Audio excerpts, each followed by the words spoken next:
Hello everyone, hope all of you are doing fine. Today we will be starting a new A-level mathematics unit, M1 or Mechanics 1, and our first topic is about constant acceleration. To start off, let us discuss about displacement versus time graphs. You can represent the motion of an object on a displacement versus time graph. Displacement is always plotted on the vertical axis or the y-axis and time on the horizontal axis or x-axis. In our first graph, there is no change in the displacement over time and the object is stationary or not moving. In our second graph, we have the displacement increasing at a constant rate over time and the object is moving with constant velocity.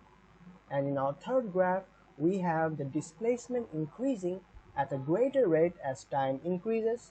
The velocity is also increasing and the object is accelerating. Velocity is the rate of change of displacement.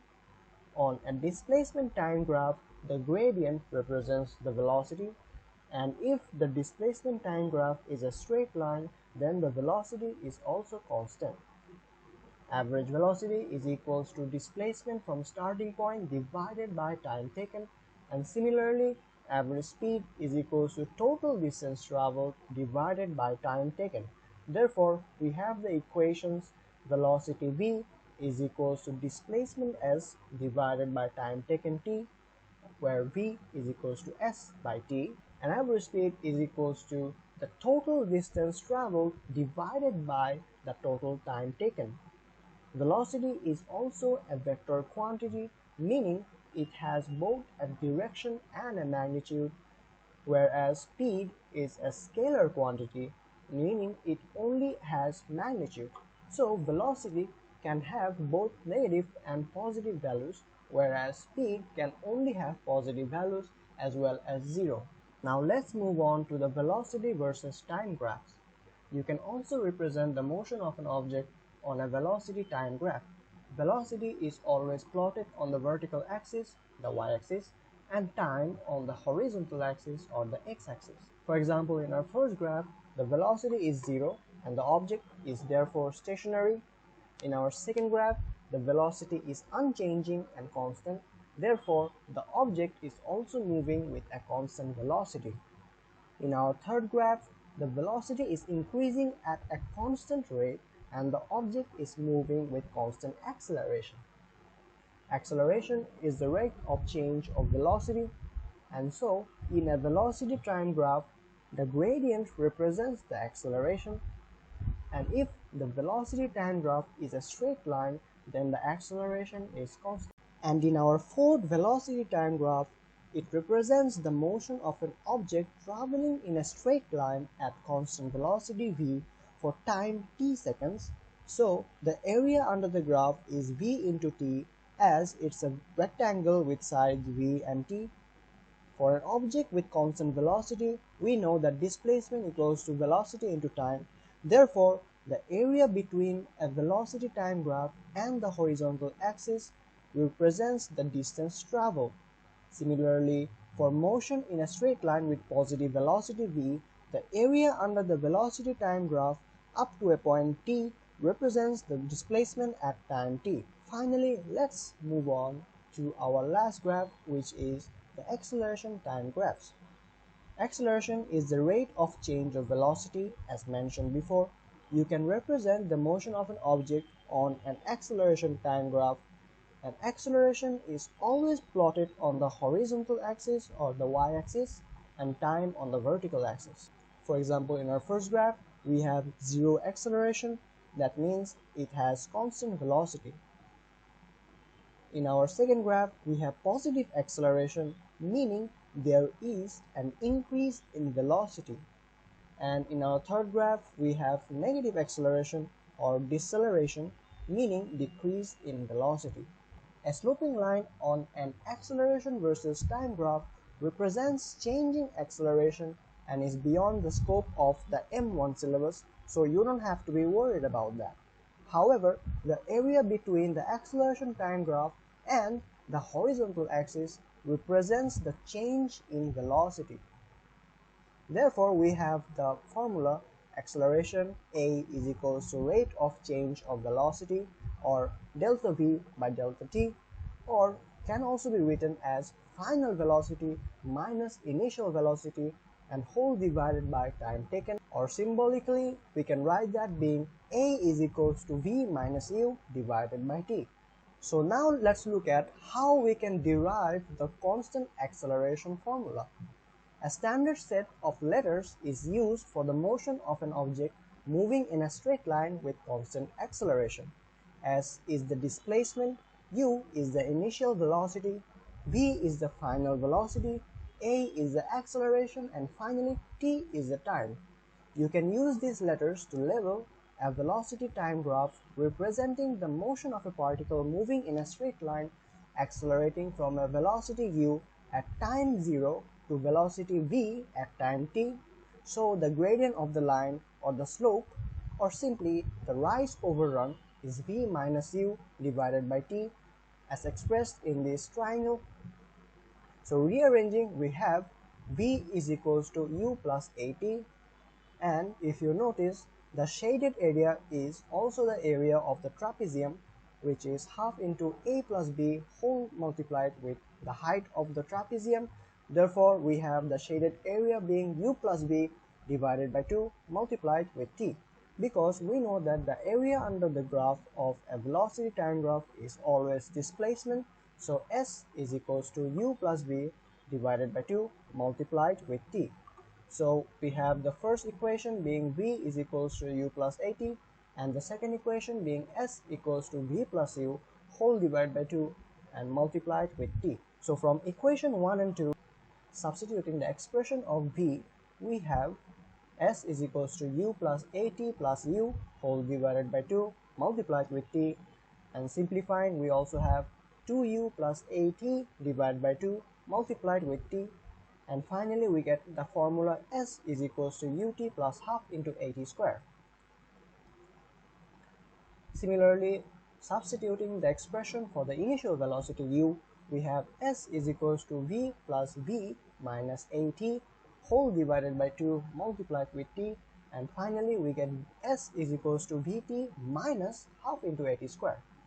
From equation 1, we can rearrange the term for t being v minus u divided by a, and substituting into equation 2, we get s is equals to v plus u divided by 2 multiplied with v minus u divided by a. As we know that a squared minus b squared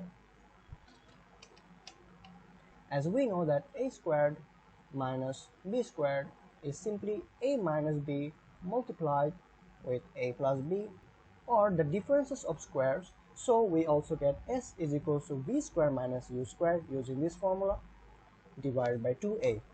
And rearranging, we also get the formula v squared is equals to u squared plus 2as. So summarizing, we have v is equals to u plus at. This should be used when we don't have the variable s. Similarly, s is equals to v plus u whole divided by 2 multiplied with t, and this is used when we don't have the value for acceleration. Then for number 3, we have v squared is equals to u squared plus 2as when we don't have the variable t. For number 4, we have s is equals to ut plus half into at square. This is used when we don't have the final velocity v. And finally, for number 5, we have s is equals to vt minus half into at square, and this is used when we don't have the variable u. Now let's move on to some exercises. So for number 1, we have a train starting from a station X and it moving with constant acceleration of 0.6 meter per second square for 20 seconds. The velocity it has reached after 20 seconds is then maintained for t seconds. The train then decelerates from this velocity to rest in a further 40 seconds, stopping at station Y. So for number A, we have to sketch a velocity time graph to illustrate the motion of the train. So drawing the graph, in our vertical axis, we have velocity and its units being meter per second. And similarly, on the horizontal axis, we have time as mentioned before, and the units are seconds. So because the train starts from a station X, we can assume that it starts from rest, meaning if the station X was in this position, then the velocity was 0, and it moves with constant acceleration of 0.6 meter per second squared for 20 seconds. Therefore, it will accelerate at a constant rate like this for 20 seconds. So we can write this being 20, and the velocity it has reached after 20 seconds is then maintained for t seconds. So we can say that the velocity will be constant as there is no acceleration. Therefore, this portion will be t. And finally, the train then decelerates from this velocity to rest in a further 40 seconds. So therefore, it also goes to rest, and this time will be 40 seconds. And this is our graph. So for number B, we are given that the distance between the two stations is 4.2 kilometers. That means if this is x, then this should be y, and the distance or the area under the graph should be 4.2 kilometers. So as you can see, this is a trapezium, and this length will be 20 plus t plus 40, meaning 60 plus t, and this side, another parallel side, will be t. And because the area of a trapezium is half into its perpendicular height multiplied with the sum of its parallel sides a plus b, therefore we also need the perpendicular height, which is this length. Now because we know that acceleration is the gradient of the velocity versus time graph, therefore we can say a is equals to 0.6, meaning if this velocity was v, therefore we can write v minus 0 as the initial velocity was 0 divided by total time, which is 20, is equals to 0.6, and this uses the gradient formula, which was y1 minus y2 divided by x1 minus x2, and so we will get v is equals to 0.6 multiplied with 20, which is 12 meter per second. And so we have found out the vertical height of the trapezium. So we can use the formula now to say that half into 12 into a plus b, which is 60 plus t plus t, as another parallel side is also t, is equals to 4.2 kilometers, or 4.2 into 10 to the power 3, or 1000, because we know that 1 kilometer is equals to 10 to the power 3 meters, or 1000 meters.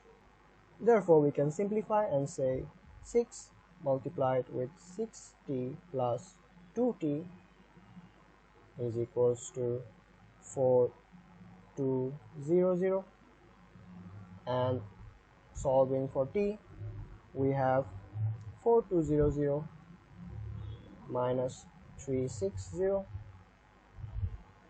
divided by 12, and our value for t is 320. For number C, we have to find out the distance traveled by the train while it is moving with constant velocity. From the graph, you can see that the train only moves in constant velocity in this portion of time, or time scale. So we can say the distance traveled is equals to velocity into t, and because velocity is 12 as calculated from here, multiplied with 320 is equals to 3840 meters, and this is our final answer. So now let's move on to question number 2, and as you can see, this is collected from an official M1 paper, which is from May 2021. So we are given that two trams, tram A and B, run on parallel straight horizontal tracks. Initially, the two trams are at rest in the depot and level with each other. At time is equals to t0, tram A starts to move, and tram A moves with a constant acceleration 2 meters per second squared for 5 seconds, and then continues move along the track at constant speed.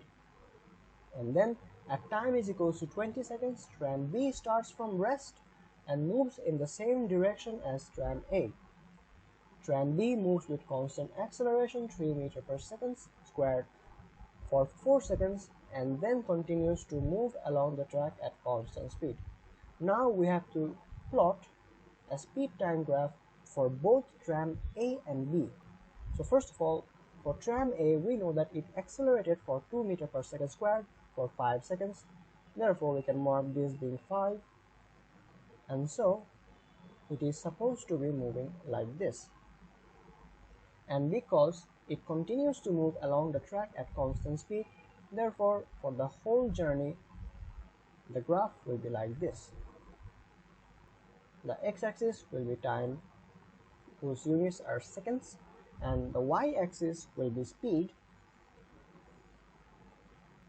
whose units are meter per second. So in order to find out this velocity, let's name it as v.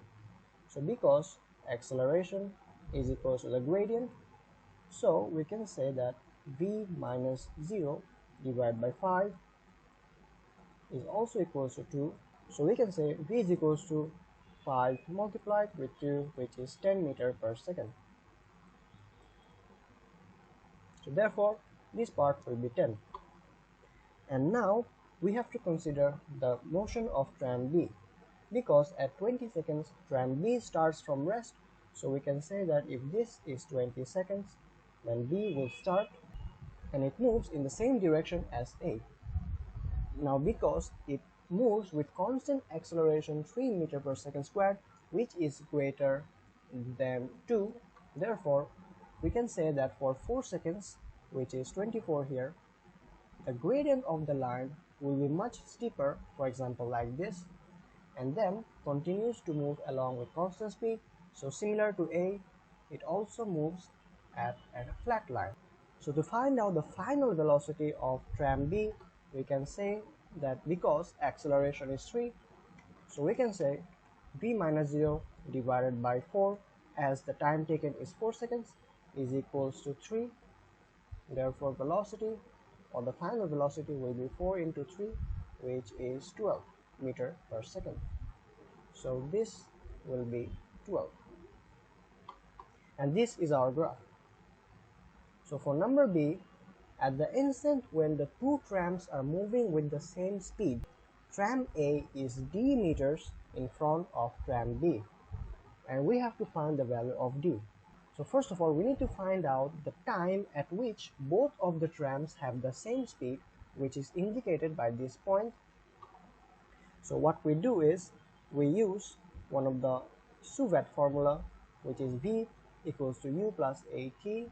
And so considering the motion of tram B, we can say the final velocity is 10 and the initial velocity is 0 and the acceleration was 3, and so we have to find the value of t, and t is 10 by 3, or can be written as 3.33 seconds.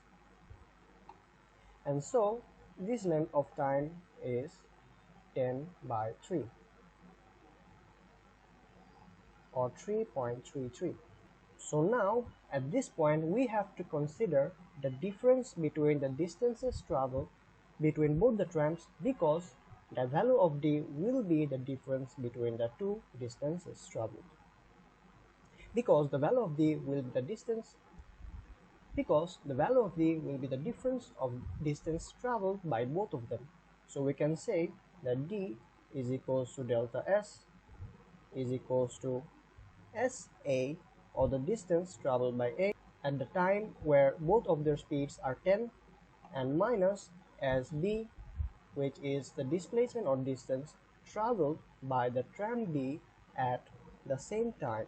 So therefore, using the formula for trapezium for SA, here we have half into 10, which is the vertical height,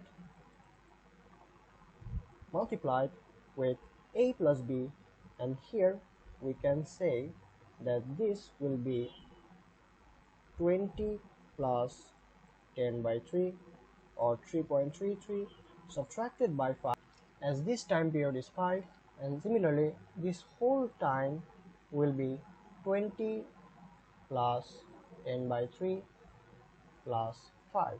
So writing that down, we have 20 plus 10 by 3 minus 5, which is 18 1 by 3, and then plus 20 plus 10 by 3 plus 5, as this was 5, is also is 23 1/3. And for SB, which is a right angle triangle, we can use the formula half into base into height equals to half into 3.5 multiplied with 10, and in our final answer we get 575 divided by 3, or simply in 3 significant, we have 192 meters. For number C, we have to find out the distance of the trams from the depot at the instant when B overtakes tram A. So when B overtakes tram A, we can say the distance traveled by A is equivalent to distance traveled by B, because at that instant B is going to overtake A. And to have a good idea of what I am saying is to draw the graph again, and here we have a graph like this, and similarly a graph like this, and we have to find the time t at which B starts overtaking A. So therefore, using the area formula, we can say half into height, as this is 10 and this is 12, and if you assume that this whole time is t, and because this is 20, we can say that this length will be t minus 20, and similarly, because this is 5, we can say that this length is t minus 5. And because from previously this was 24, therefore we can also say that this length is t minus 24. So drawing the trapezium separately, in our first trapezium we have this being t and this being t minus 5. And in our second trapezium we have something like this, and this should be t minus 20, and this being t minus 24, and the vertical height being 12, and here the vertical height is 10. So applying the formula, we have half into 10 multiplied with t plus t minus 5 is equals to half into 12 multiplied with t minus 20 plus t minus 24. And so simplifying, we get 5 multiplied with 2t minus 5 is equals to 6 multiplied with 2t minus 44. And further simplifying, we get 10t minus 25 is equals to 12t minus 264. Therefore, our value of t will be 239 divided by 2, which is 119.5 seconds. And because we have to find out the distance of the trams from the depot at the instant when tram B overtakes tram A, so therefore S is equals to half into 10 multiplied with 2t minus 5 from this expression, or simply you can also use this expression for the calculation, and at t is equals to 119.5, we get S is equals to 1170 meters, and this is our answer. So now let's move to number 3, where it's given that a skier traveling in a straight line up a hill experiences a constant deceleration. At the bottom of the hill, the skier has a speed of 16 meters per second, and after moving up the hill for 40 seconds, he comes to rest. So we can write this being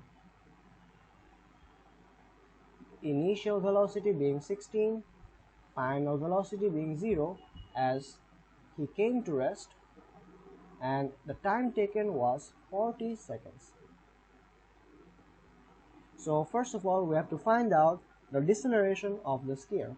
So we can easily use the formula A is equals to V minus U divided by T, or you could also rearrange V is equals to U plus AT, which is the same formula, and we should get 0 minus 16 divided by 40, and this is minus 0.4 meter per second square.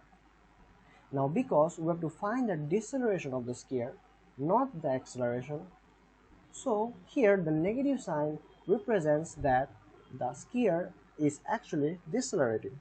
Therefore, we can say that deceleration is actually 0.4 meter per second squared.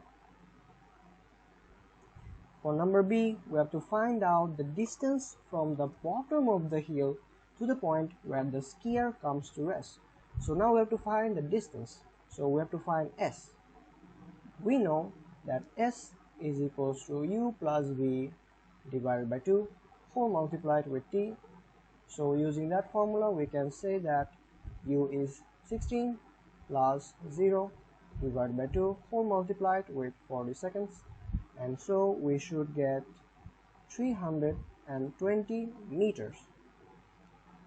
Or using an alternative formula, we can also use V squared is equals to U squared plus 2AS, and so S is equals to V squared minus U squared divided by 2A, and substituting the values of V, U and A, you also should get 320 meters. For number 4, we are given that in an orienting competition, a competitor moves in a straight line past 3 checkpoints P, Q and R. So we have to draw a straight line like this, and this is P, this is Q, and this is R.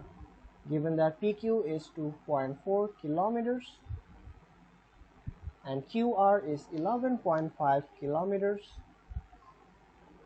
and the competitor is modeled as a particle moving with constant acceleration. So the person will have an acceleration of A and an initial velocity of U, and because she takes 1 hour to travel from P to Q, so this is 1 hour, and 1.5 hours to travel from Q to R, so this is 1.5 hours. So first of all, we have to find out the acceleration of the competitor. So for this math, we have to consider the equation of S is equals to ut plus half into at squared, because we have to find out the acceleration A and the speed as U. For the first journey, we can say SPQ is equals to U multiplied with 1 because it takes 1 hour, plus half into at squared, which is A into 1 squared, and because we know that PQ distance is 2.4, therefore we can say U plus half A is equals to 2.4, and this is equation 1. For the second journey, it is said that QR is equals to 11.5 kilometers and it takes 1.5 hours. So considering the motion of PR, we can say that SPR is equals to U multiplied with 2.5 as the time, because in total it takes 1 hour plus 1.5 hours, which is actually 2.5 hours. So we can say U into 2.5 plus half into A multiplied with 2.5 whole squared, and so we get 2.5 U plus 3.125 a is equals to SPR, which is the addition of both distances, and you should get 13.9 kilometers. And this is our equation 2. So in order to solve them simultaneously, we have to eliminate any one of the variables. So we have to say applying equation 2 minus equation 1 multiplied with 2.5, so that we can get rid of u at least by making sure they have the same coefficients. And so we should get 2.5u plus 3.125a is equals to 13.9. For equation 1 multiplied with 2.5, we have 2.5u plus 1.25a, as half into 2.5 is 1.25, is equals to 6, and so subtracting we get 1.875a is equals to 7.9, as the u terms cancel each other out, and therefore our acceleration a is equals to 7.9 divided by 1.875, and our final answer is approximately 4.21 kilometers per hour squared. And to get the value of u for the initial velocity, we have to take from equation 1 or equation 2, and from equation 1 we should get u plus half multiplied with 4.21 is equals to 2.4, and so our value of u should be 2.4 minus half into 4.21, which is also approximately 0.293 kilometers per hour. And this is our answer. So for question 5, you can see that it is also taken from May 21 paper from the question 2, and it's given that a car moves along a straight horizontal road with constant acceleration a meter per second squared, where a is greater than 0. The car is modeled as a particle. At time t is equal to 0, the car passes through point A and is moving with speed u. In the first 3 seconds after passing A, the car travels 20 meters, and in the 4th second, we are said that it travels 10 meters. The speed of the car as it passes point B is 20 meters per second. So we have to find the time taken for the car to travel from A to B.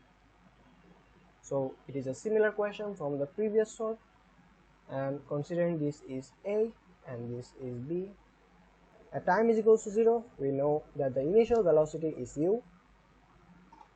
At t is equals to 3, we have said that the car travels 20 meters, so this is 20 meters, and at the 4th second, we are said that the car travels a distance of 10 meters, and the final velocity is v is equals to 20 meters per second. And so we have to find out the total time taken for the car to travel from A to B. So first of all, we have to form two separate equations and then solve them simultaneously, just like the previous one.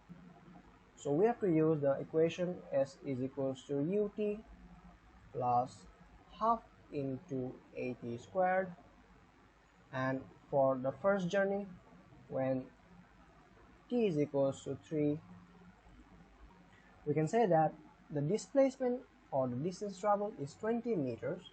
So therefore, plugging in into the equation, we have 20 is equals to 3u plus half into a into 3 squared And simplifying a bit, we have 3u plus 9 by 2a is equals to 20, and this is our equation 1. Similarly, in the fourth second, when t is equals to 4, we know that the total distance traveled is 20 plus 10, so we can say s is equals to 30 meters. And so plugging into the equation, we also get 4u plus half into 4 squared, and we should get 30, and therefore simplifying we should get 4u plus 8a is equals to 30.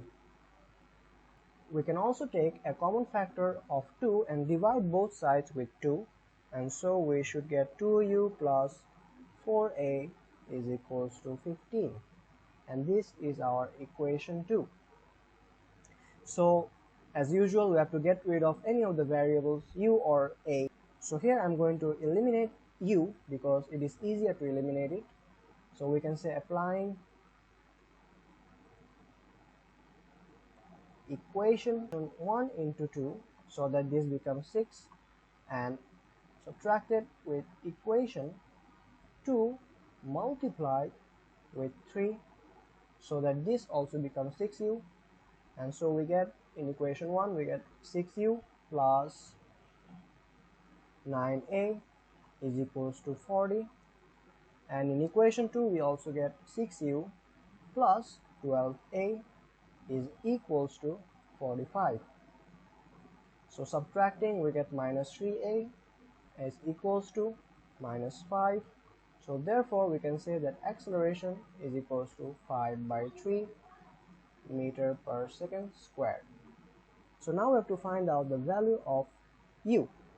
So using equation 2 to find out the value of u, we can say that 2u plus 4 into 5 by 3 is equals to 15. Therefore u is equals to 15 minus 4 into 5 divided by 3 whole divided by 2, and it's equals to 25 by 6 meter per second. And therefore now we can find out the total time taken for the car to travel from A to B, which was required here, by using the equation v is equals to u plus at, and rearranging for t we can get v minus u divided by a, and substituting the values we get final velocity as being 20, if you remember, minus 25 by 6 and whole divided by 5 by 3, and the value is exactly 19 by 2 or 9.5 seconds, and this is our answer. So now let's move on to the vertical motion under gravity. You can also use the formula for constant acceleration to model an object moving vertically under gravity, which were the SUVAT equations like s equals to ut plus half into at squared, etc. The force of gravity causes all objects to accelerate towards the earth, and if you ignore the effects of air resistance, which is done in mechanics 1, this acceleration is constant. It does not depend on the mass of the object. As the force of gravity does not depend on mass, this means that in a vacuum, an apple and feather would both accelerate downwards at the same rate. And in mechanics 1, the acceleration due to gravity is represented by the letter g, and g is approximately equals to 9.8 meter per second squared. And so an object moving vertically under gravity can be modeled as a particle with a constant downward acceleration of g is equals to 9.8 meter per second squared. So when solving problems about vertical motion, you can choose the positive direction to be either upward or downward, and acceleration due to gravity is always upward. So if the positive direction is upward, then g is equals to minus 9.8. For number 1, a particle is projected vertically upward with speed 24.5 meter per second.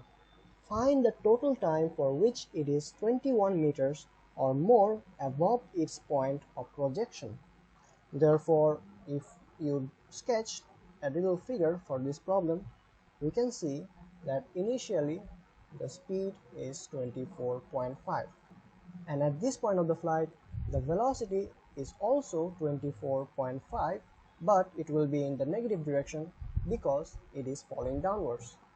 So assuming that 24.5 the initial velocity is positive, therefore we're considering that upwards is positive. So we have to find out the total time for which it is 21 meter or more above its point of projection. Therefore we have to find out the time for which the displacement is greater than 21. So we can use the equation S is equals to ut plus half into at squared, and so we should get 21 is equals to u 24.5 multiplied with t, the value we don't know, plus half into minus g, because you consider the upward position being positive. Therefore g acting downwards is always negative. So we have multiplied with t squared. So rearranging, we can get half g t squared minus 24.5 t, and then plus 21 is equals to 0. Now we have to solve this quadratic equation.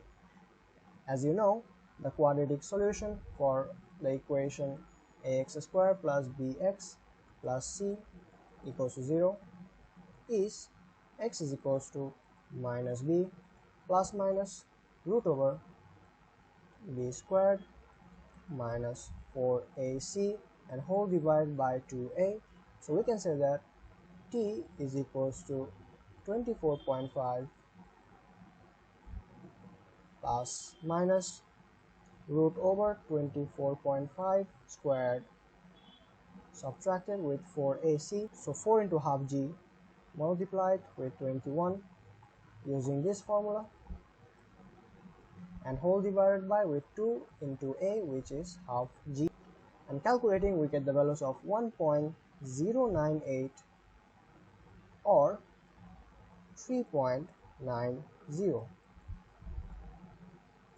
So what does that mean? So what do these two values of t mean? What it means is that at this point and at this point, we can say that at this point the time is 1.098, and at this point we can say that time is 3.90. So because we have to find the period of time at which the ball or the projectile is actually above 21 meters is actually this part, so we have to subtract both times to get this period t.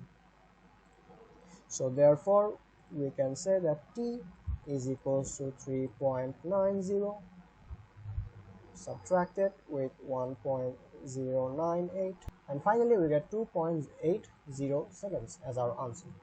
For number 2, a ball A is thrown vertically downwards with speed 5 meters per second from the top of a tower block 46 meters above the ground. At the same time as A is thrown downwards, another ball B is thrown vertically upward from the ground with speed 18 meters per second. The balls collide.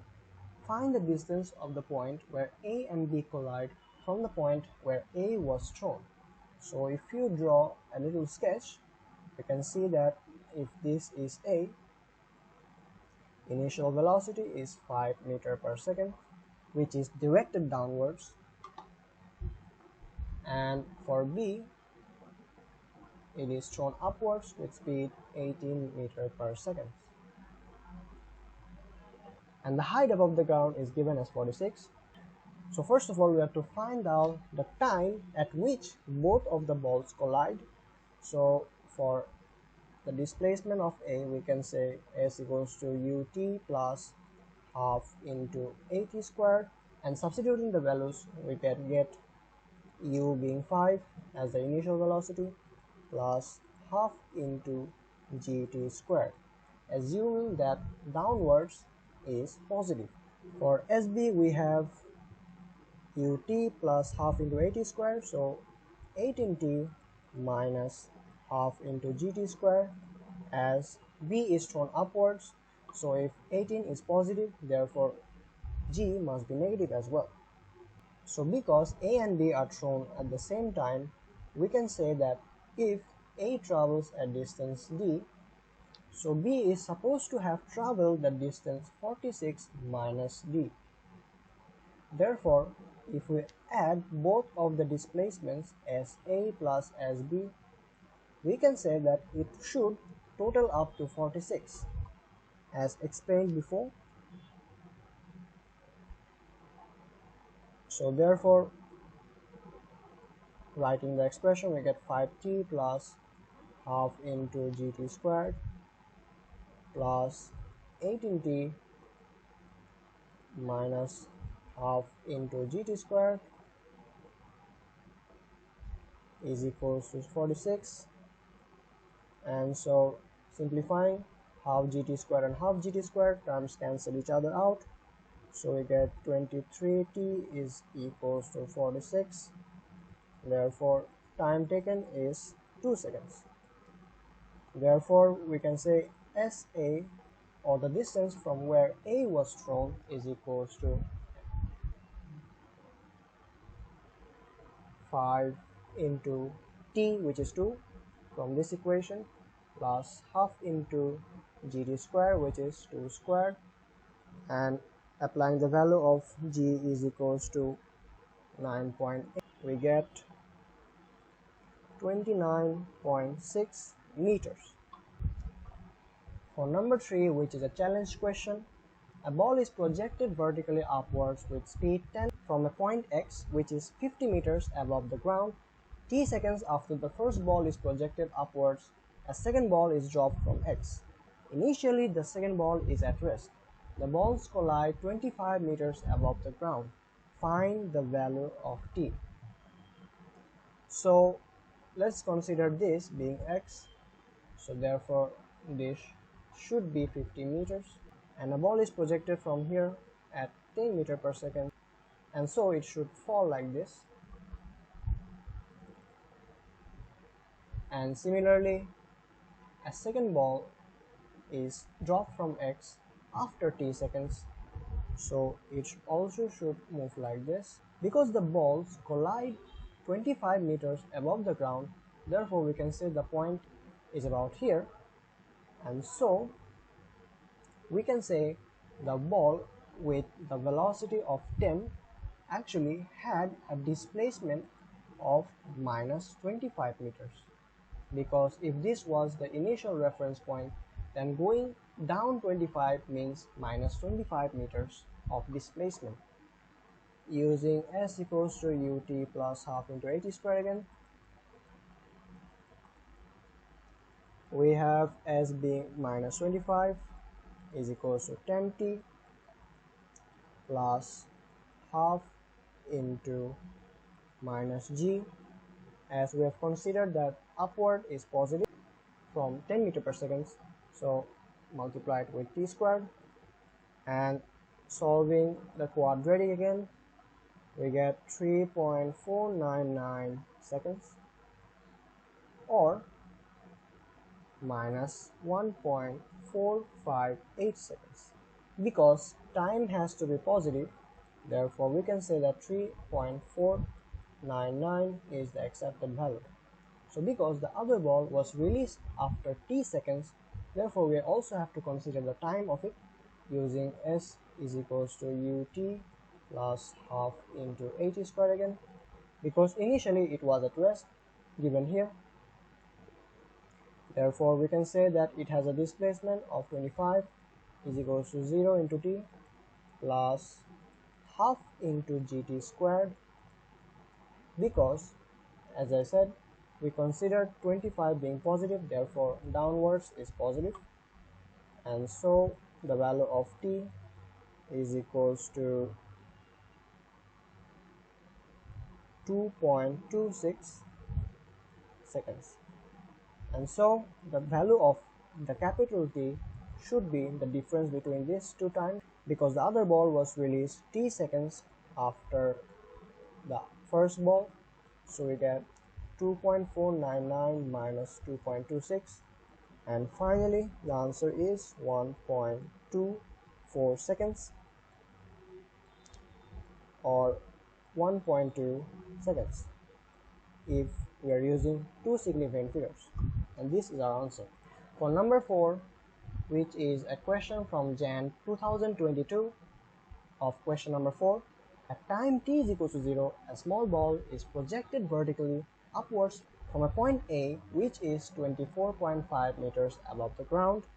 The ball first comes to instantaneous rest at the point B, where AB is equals to 19.6, and first hits the ground at time is equals to t seconds.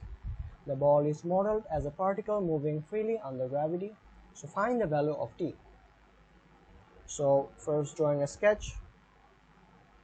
If this is A, this distance is 24.5 meters from the ground, and as the ball continues moving upwards, this is the point B where it instantaneously comes to rest, as the final velocity here is 0, and we don't know the initial velocity, so name it as u. And because AB is 19.6, therefore we can say that at maximum height at the point B, we can say that V is equals to 0, as our displacement is 19.6, and acceleration is minus g, or minus 9.8. So using v squared is equals to u squared plus 2as, because we need to find the value of u for the initial velocity, we can say that u is equals to root over minus 2as, and so we should get minus 2 into a, which is minus 9.8, and multiplied with 19.6, as the displacement is 19.6, and so we should get also 19.6 for the initial velocity. So now to find out the value of t, the capital T, where it strikes the ground. So when the particle strikes the ground, we can say that displacement is equals to minus 24.5, because just like before, if we consider this as being a reference point, if this is positive, then this should also be negative. So therefore the displacement should be minus 24.5, and so S is equals to ut plus half into at squared. We should get minus 24.5 is equals to u, which is 19.6 that we found before, t plus half into minus g into capital T squared. So similarly, using the quadratic equation, or also you can factorize to get t is equals to 5 and minus 1. Now because time cannot be negative, therefore t is equals to 5 seconds. So for number B, we have to sketch the speed time graph for the motion of the ball from t is equals to 0 to t is equals to t seconds. So we know that for vertical motion, acceleration is always minus g depending on the direction of the velocity, and because velocity or the initial velocity is 19.6 meter per second, therefore the acceleration will be negative. Now to sketch the speed time graph, let us first consider the velocity time graph. Initially, velocity v, and this is t. So initially this was 19.6,